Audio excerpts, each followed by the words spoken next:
Olá pessoal, eu sou Sérgio Amorim, da SA Consultoria Industrial. Estamos aqui dando seguimento no nosso quarto vídeo, né? Esse vídeo aqui é sobre a copiar o modelo gerencial, né?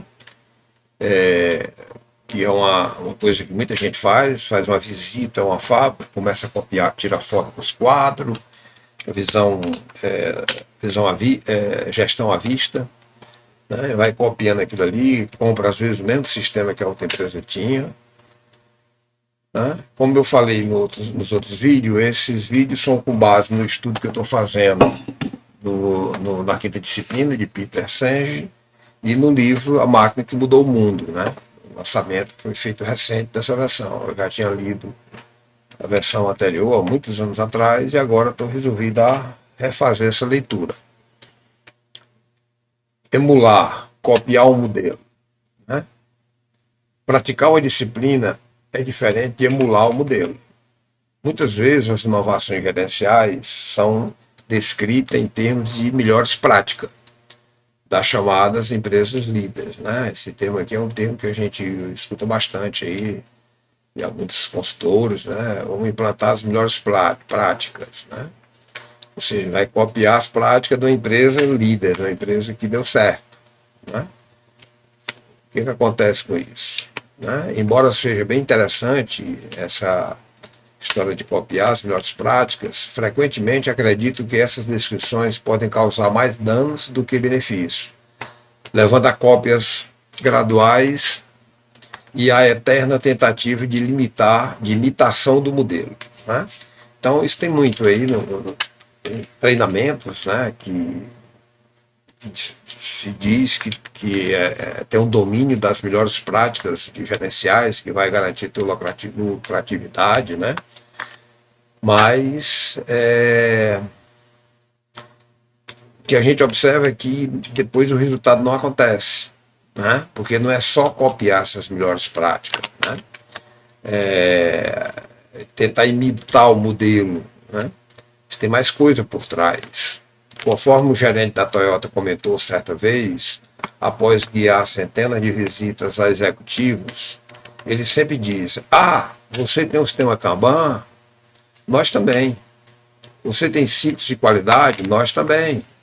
Seus funcionários se encaixam no perfil necessário para exercer a função, exercer suas funções, né? Aí o outro responde: nós também, né?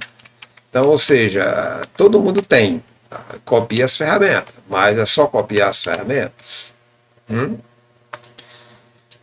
Elas veem as partes, né? Então você faz uma visita a uma empresa, você vê as partes, tá? Você vai à visita a uma empresa de confecção, você vê o armazém do estoque de matéria-prima, vê o setor do corte, vê a costura, vê as partes, né? O que não enxerga é de que maneira todas as partes trabalham juntas, né? Ou não.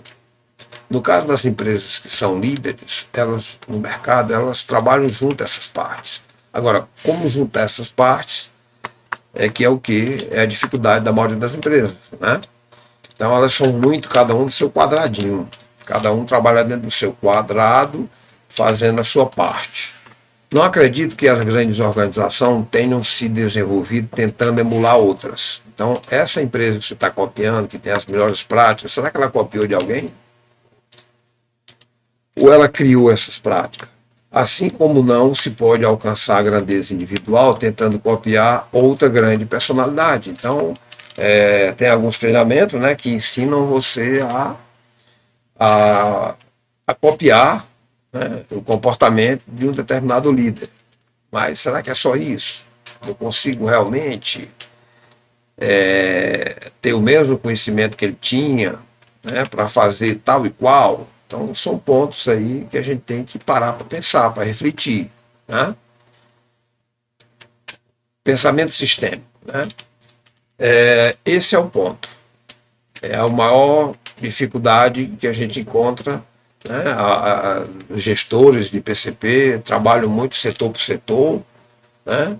Então ele programa um setor, ele não vê o impacto que aquela programação vai, que você programa o corte, que tem lá produtos que vão para a estamparia, que vão ainda para um bordado, e não está vendo o impacto que vai acontecer com aquela programação na costura. Né? Eu tenho algum produto para não deixar a costura parar, tá certo? É só um exemplo.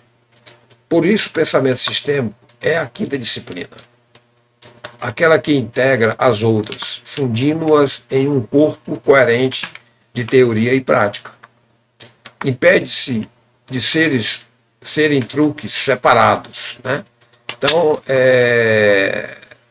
quando você não tem essa visão sistêmica, você trabalha focado no setor. Né? Recentemente, os números do Plano Mestre estavam atrasados em uma cliente nosso e a pessoa, não, hoje eu passei o dia ajustando lá do acabamento. Eu digo, sim, a costura. Amanhã eu vou ver a costura. Só que quando ela chegar amanhã e ver a costura, o acabamento de hoje já se perdeu os números. Porque o processo é dinâmico, tá certo? E são conectados um com o outro. O mais recente modismo para a mudança organizacional. Sem uma orientação sistêmica, não há motivação para analisar as inter-relações entre a disciplina. Então, ou seja, nós temos que desenvolver nas pessoas essa orientação sistêmica, tá certo? Principalmente o pessoal de PCP. Esses é que precisam mesmo conhecer isso aqui.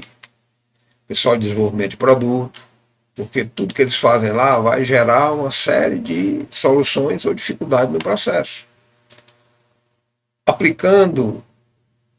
Ampliando cada uma das outras disciplinas, o pensamento sistêmico nos lembra continuamente que a soma das partes pode exceder o todo. A soma das partes, se você pensa individualmente, pode exceder o todo. Ou não. Pode ser menor. Né? Porque essas inter-relações que existem entre cada setor, elas têm que ser geridas, tem que ser analisado o impacto que um setor gera no outro. Por exemplo, uma visão sem pensamento sistêmico acaba projetando lindos quadros de fundo, sem uma compreensão profunda das forças que precisam ser dominadas para que possamos andar daqui para lá.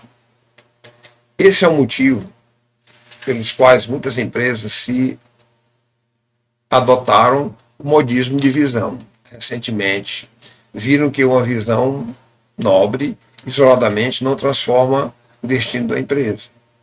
Então, ou seja, muitas empresas adotaram o modismo da visão recentemente.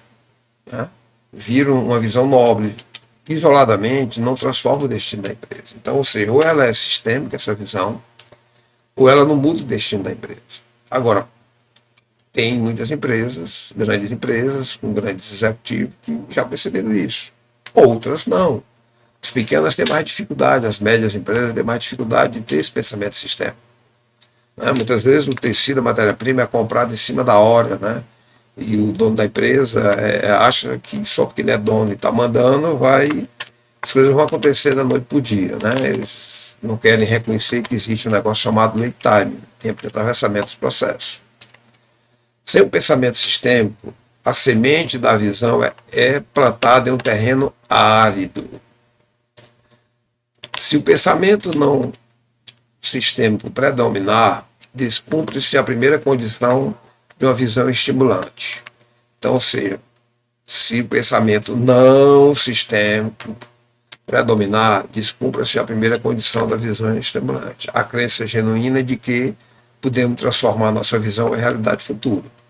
Então, ou seja, a falta de uma visão sistêmica, ela impede que a empresa implante a visão dela, ela cumpra a sua missão e seu propósito. Tá certo? Ela pode fazer o planejamento estratégico, alinhar o planejamento estratégico, mas se os gestores não entenderem de visão sistêmica, vai acontecer pouca ou nada do que estava sendo pensado.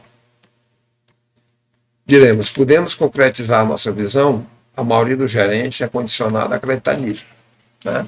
Então você faz aquela fé, aquele encontro lá e todo mundo se compromete com os resultados, mas como interligar os setores? Como chegar a esses números a quem executa? Né? Então, temos que observar isso.